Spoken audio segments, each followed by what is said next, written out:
So as quite a few of you know, since covering the Joker movie, since its very beginning on this channel, since, the beginning cast updates, the plot theories, and more, you probably know I was very excited to see this film. So what do I think of it? First of all, I do want to say very quickly that this review is essentially spoiler filled. I mean, the first quarter or half is mostly non-spoiler to mild spoiler, but I have various timestamps in the pinned comment if you want to skip to certain parts, like a scene in the title about that very fascinating ending that they decided to go with. So Joker is probably one of, if not the best DC film I have ever seen. I really haven't quite decided yet. I mean, I literally saw it last night. I don't know when I'm uploading this, but this movie shows that DC truly does its best when it has a vision, doesn't really try to manipulate it, but grabs it by the neck and runs with it, and as a result comes out with a truly faithful adaptation of the character. And that's all thanks to Todd Phillips. He created what many are saying is a masterpiece, and I wholeheartedly agree. Not only that, he wanted to leave you thinking about this movie after you finish watching it, and I'm pretty sure I'm not alone here in saying that you were kind of left wondering and pondering many things about this movie after you left that cinema. Joker is something I always thought it would be. I made a video several months ago of why I thought this movie would be great, and every single reason I said in that video for what I thought it would be came true. I mean, at least for me. Todd Phillips managed to absolutely nail down an incredible story for this character, which was woven with the flawless performance of Joaquin Phoenix as Joker. The thing is, I remember way back to covering this right at the beginning, one common misconception that many people had about this film, and something people were even quite hounding it and criticizing it for, is that this movie is seemingly an origin for the Joker, who is a character in the comics most often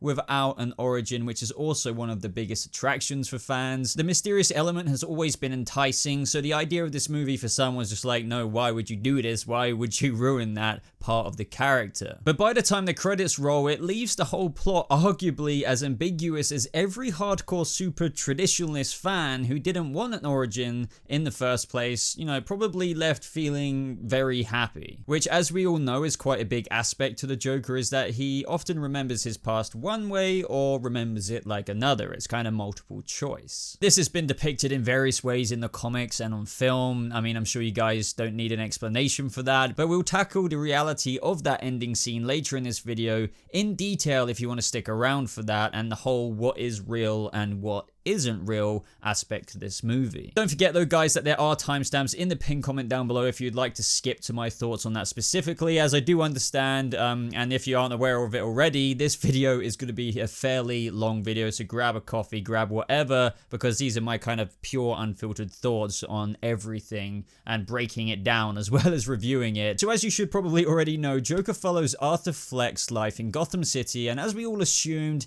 as a result of many things, his life gets dragged down into the dirt, which ultimately contributes to the transformation he undergoes. Now, this is a story about a man who is already broken, like that's fairly obvious just from the get-go of the film, living in a broken city that is Gotham. Like, it's not quite broken as when Batman is around, but it is most certainly getting to that point with various little, tidbits at the beginning of the film through the news talking about, oh, Gotham's getting like this, or we're having a garbage thing, loads of like super rats. Do you know what I mean? It's setting up like that kind of Gotham that we know from the comics. And bottom line with what I'm saying here, having those two broken elements combined together would beat any ounce of Arthur out of Joker, which is obviously what this film ends up becoming. This is a story that, despite the man he goes on to become at a certain point in the film, the movie is very intelligent and important through incorporating various elements of highlighted messages behind the importance of like mental health care just in the world, like, which is like a very much so real thing today, obviously, and how in the movie you see the government has cut it and Arthur's appointments, which leads to him losing access to his medication, or just the various elements of society's elites disregarding knows, as what Thomas Wayne puts it like himself, that if you haven't made a name of yourself like he has,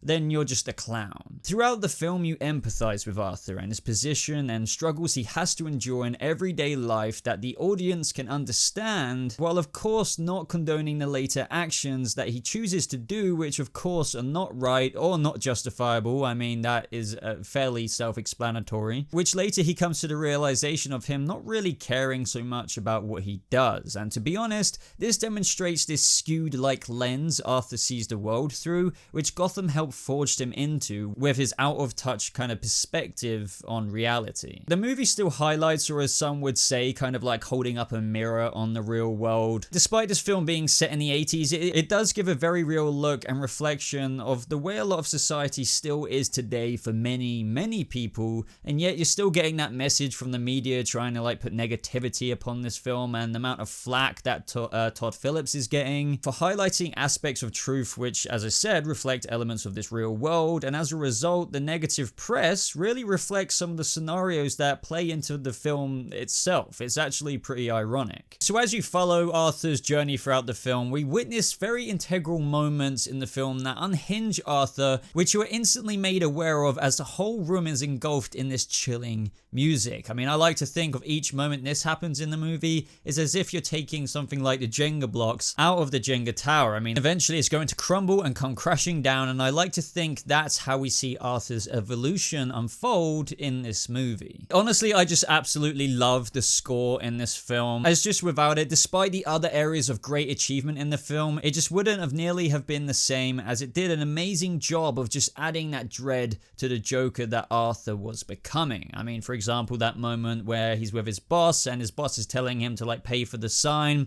even though that sign obviously got stolen, and Arthur's just like, you know, why would I make that up? And obviously the boss is inferring that he is, and that he has to take it out of his wages, and it's just that you feel this boiling rage and Joker bleed through his being with the music that comes on in that scene and many others throughout the movie. This also reminds me to briefly mention the intensity of the film, which is an obvious thing, but there were those moments where Arthur, who was a man who was not really remotely intimidating in the film, then it does kind of like a total 180 flip and becomes what the Joker would be like, you know, very unpredictable, menacing, and chilling. I mean, the scenes I'm referring to of that of where his other two clown colleagues enter his apartment, and with what happened there, and the build-up of one of them trying to leave the apartment but not being able to reach the lock. You guys probably know what I mean there if you're watching this review in the first place. It was just very... yeah. Now, Joaquin Phoenix's performance is completely Oscar worthy, and it will be borderline a crime if he isn't at least nominated. The way he carries himself from the beginning of Arthur Fleck to the transformation into the Joker by the end was just enough for you to tell like any of your friends to go see this movie for that within itself. Even if they're not into quote-unquote comic book movies, the really great thing about this movie as well is that while you're watching this, you forget that you're indeed watching a comic book film, which brings up what I've said before and how this film is definitely the next evolution for a specific type of comic book movie that just needs to happen. Given by how successful this is, like, ignore the negative BS like you may hear about it. They need to make more of this, like whether that's Lex Luthor, Deathstroke, like other characters. Like, this universe needs to continue, even if it's not connected to this story, but just, man, the opportunity is limitless. The laugh of Arthur Fleck and the Joker was based on pathological laughter, as many of you likely know, which is, you know, also used as a part of the character too, and incorporated into the film. And the way Phoenix approaches this in the movie and how it affects the character is just fascinating, sad, awkward at the worst of times, chilling, and it just fits perfectly for the character of the Joker. It really, I literally prefer this kind of aspect, you know, being applied to the Joker. And one of the things I noticed as well is that Arthur seemed to kind of sort of morph his body, sometimes into a dance-like pose in certain parts of the film, as if this monster that is the Joker was kind of like gnawing and clawing this way out of him, yet kind of ending in that kind of like elegant pose, which displays this achievement of freedom he felt when embracing his new identity. Now, of course, we had other actors and actresses in the film, such as Zazie Beetz, Sophie Dumond, Brett Cullen's Thomas Wayne, or whether it was Robert De Niro's Murray Franklin. But the thing is, they were all good in their own ways and contributed to the film, but they felt like background characters, as we can't forget that this is a gritty character study of the Joker, which ultimately, as the spotlight, of course, goes without saying, is on Joaquin's Arthur Fleck. But I don't want to dive too much into how those characters did, because they were just kind of there. They all did great, but like, you know, I want to talk about the real shite. Now, Arthur getting to the point of killing people and not really feeling bad about it demonstrates a man who is at kind of the point of no return. But the fascinating thing about this movie is that it has the ability and maintains about Arthur is that you, as an audience member watching this character study unfold, still know that he is, or was at least kind and wasn't always like this. Even through how blatantly disturbed he is from early on, he had a kindness that he offered to the world and only sought understanding or compassion back, but often only just got it like spat back into his face, like for example with the Ha-Ha's booking agency boss that I mentioned earlier. Even after he had that run-in with the 3 Wayne employees, there probably still was a point where it felt as though he wasn't too late to come back from the full transformation he went through to becoming the Joker. Then of course guys, we have the iconic dance scene on the stairs, which, you know, as Joaquin himself explains, that illustrated this transformation into the Joker that was non-verbal, which was just after watching this movie up until this point and then seeing this segment was just completely compelling. It's as I said in my Why Joker Will Be Great video, the comparison to walking up those steps every day completely downtrodden and defeated, to then striding down and dripping in complete confidence and freedom was just electric. The Live with Murray Franklin segment was just really chilling and awe-dropping. It introduced elements of the Dark Knight Returns talk show piece. Now obviously it wasn't a carbon copy, but those who are familiar definitely knew what that kind of scene was inspired by. Yet again though, even though the Joker's actions are of course not justifiable, you kind of still understood what he was saying in that segment. With him mentioning the 3 Wayne employees and how everyone cares so much when compared to if that body was of someone likened to Arthur's position and stature in society. Everyone would just walk right by and over him, which, you know, I can't really argue with. I actually thought that this moment would be worse, just in terms of how I thought the audience would be the casualties of a Joker spree, not in a laughing gas way, but more of a sporadic spray, if you will. But it totally made sense for it to be Murray Franklin, and the tie from him being introduced as Joker, from him calling Arthur a Joker, was just a great full circle for the character's evolution. At the near very ending of the film, Joker dancing amongst the anarchy and chaos after waking up from that car crash, with more or less all of those Joker followers there, was just like a painting and a vision from Todd Phillips that just captured the Joker in his pure essence, which was just a cinematic marvel to witness. Honestly, that moment on screen was definitive Joker. Like, Todd gets it.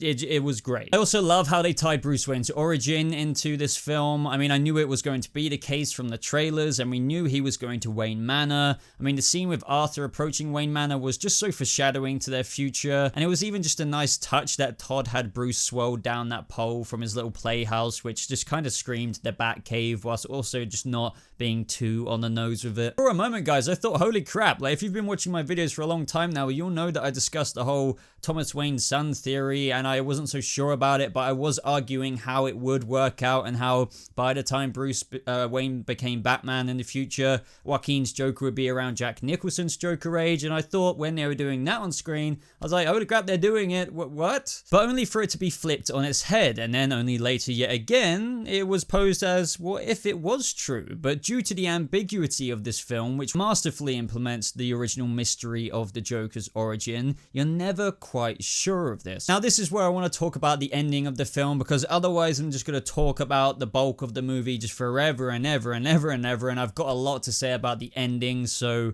sorry if you wanted to hear more about a review of the main film, but we need to get onto that ending now. So due to that ending, you could quite literally say that he never left that hospital or asylum or facility that he is in the first place, as earlier on in the film when he's talking to the therapist, you see him in the room in the exact same clothing, hitting his head against the wall, and it's explained that this scene was just from when he was institutionalized before. Now, the brilliant thing about Joker is that, well, sure, like, you know, you could just say that is true, because why not? Like, he could have been institutionalized before. But the thing is, was he? Now, of course, in the movie, there were more obvious elements that were portrayed to not be real in this film. For example, his apparent girlfriend, Sophie Dumond. Now, I suspected from the second he went into her apartment and kissed her in the clown makeup that this wasn't real, not to mention how weird it was that she just didn't give a crap about him stalking her. And then there were just scenes when she was there for him at the hospital with his mother. All of that turned out to be in the Joker's mind of what he remembers,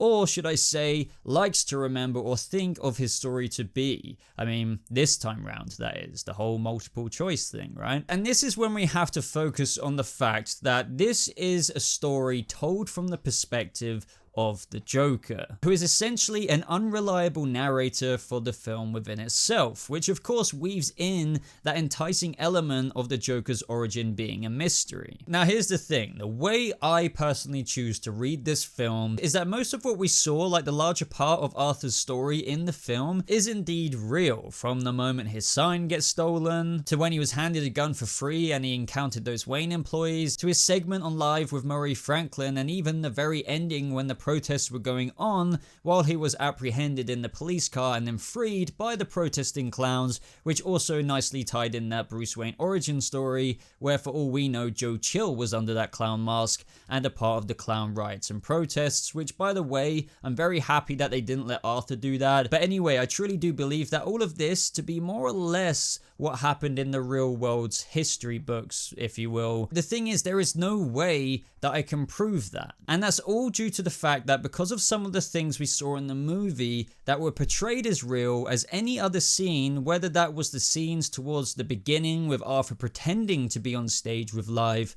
with Murray Franklin and wishing he was the father he never had, to the more disguised aspects such as Sophie Damon's romantic connection, which I've already mentioned. Those were story aspects in the film that were portrayed as real. They were not remotely filmed in any other way to symbolize that they were a fantasy. There was no filter, there was no blurry effects. They were literally just one scene to the next scene. So even if you're like me and believe the film for the most part was true, it still isn't the whole story for a fact. So I believe that the outcome is that the answer, like the real take, lies somewhere in between all of the footage we saw for the duration of the movie. Perhaps that last scene before it heavily implies that the Joker kills that therapist and gets chased by the staff of that facility he's in, which feels very Joker within itself, is an interview between Arthur Fleck and the therapist, who is inquiring as to what happened in the events of the last couple of weeks, which, you know, we saw were the events of the film. For example, they wanted to talk to him about why he did what he did, and as a result, the whole movie is a narration from the Joker, which is obviously unreliable, but elements of truth are of course in it, such as, in my opinion, the Live with Murray Franklin Joker segment actually did happen, or he actually did kill his mother. I strongly don't believe that the whole thing was a delusion and it was just all in his head, and that like ending scene was like the real world and every ounce of it was made up. I definitely don't think that's true, and it just wouldn't make that much sense anyway. Rather than it's a telling of actual memories from the Joker with differences from a severely mentally ill man that makes the aspect of this storytelling to not be 100% true, so we're unable to see things exactly for how they unfolded. I mean, I could be wrong about some of the things I believe to be true as well. For instance, Arthur killing his mother in the film could just be a fantasy in his retelling of the story in that final scene in that room with the therapist. For example, it could just be a fantasy about him wishing that he had killed his mother due to learning about the childhood trauma that she subjected him to, so he just decided to twist that element with him smothering her, when really she did just die of whatever, you know, shock that she went into, but really he added that bit into it. So it's just with elements of what we saw throughout the whole movie, anything like that could be applied to any point, no matter what you believe to be real. But there are also other very intriguing elements that are dangled in front of the audience as well. For example, you may be walking out of this film thinking that he isn't Bruce Wayne's brother, but do you really know that for a fact? No matter what we think, Arthur's mother thinks that this is true, but then we find out she's suffered from a narcissistic disorder, delusions, and allowed childhood trauma of Arthur to unfold, but then we saw flashbacks that contained her saying in the interview to when she was institutionalized in the past that Thomas set all of this up so that Arthur wouldn't appear to be his and made her sign things. So after this, you're just left thinking, okay, she's just very delusional and made all of this up, and she's obsessed with her former employer Thomas Wayne and very disturbed, and, you know, just all of that stuff, it, unfolded, and you just kind of write it off. That is until, whether you caught it or not, that Arthur is looking at a picture of his mother from when she was younger, just before he crumbles it in his hands, and right on the back it says something about her beautiful smile, signed by T.W.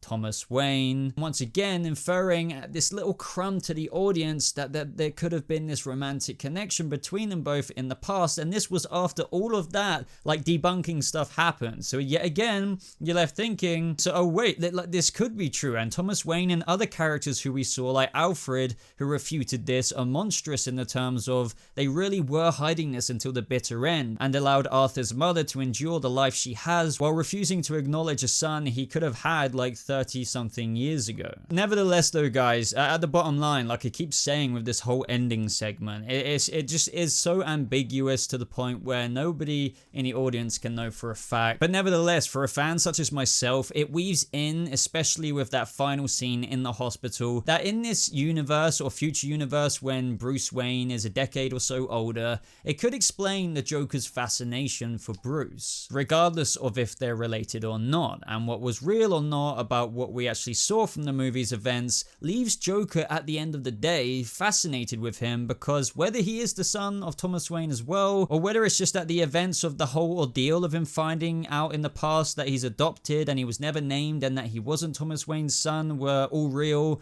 is still enough of an experience with the Wayne family to toy with them one day. I mean, it just sets it up in both ways. But that is everything I've got to say in this video, guys. It's been going on way too long at this point. Think of it more of like a reviewy, breakdowny, podcasty, rambly discussion thing. What I want to know from you guys who have seen this movie is, what did you think of it? Do you think that everything was real? I mean, obviously not everything was. They pointed that out. But do you think that some things were and some things weren't? Let me know what you think specifically about what was real and what wasn't. Or do you think none of it was real and it was all in his head and all of that was just a version of a story that Joker sometimes tells? But anyway, like this video if you did enjoy it, subscribe for more videos like this. If you have any more video suggestions about Joker related content, let me know down in the comments below. I know I kind of did like 2 videos in this one with the whole ending and the review as well. But if you have any additional ones that you want to see me break down or whatever, definitely leave me your ideas down in the comments below. But thank you so much for watching, everyone. I hope you have a lovely rest of your day, and I'll see you Jokers in the next video. Goodbye.